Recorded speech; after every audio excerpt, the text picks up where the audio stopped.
Welcome back. So I see a lot of people having trouble with dithering, especially the beginners. So here's an easy way how you can approach it.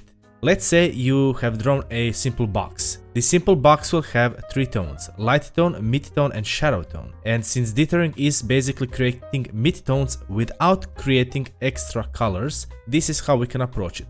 First, simply shade it as you would normally. Then take the light tone and the shadow tone and create a simple checkerboard pattern. Select it, press Ctrl B to create a brush for our dithering. Then simply use paint bucket tool to fill in this entire mid-tone area. And there we go. So now you have only two colors, but they still represent the original mid-tone. So this is an easy way how we can practice. Now what about rounded objects like a sphere? Well, the process is completely the same.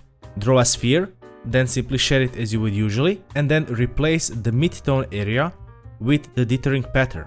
Now, of course, there are plenty of different dithering patterns that you can use. You can also dilute the dithering pattern to create more mid-tones, but this is an excellent way for beginners to practice, okay? So an easy way to visualize it is basically just wherever you would draw your mid-tone is exactly where the dithering pattern will go. That's all for today, and as always, relax, enjoy, and have fun.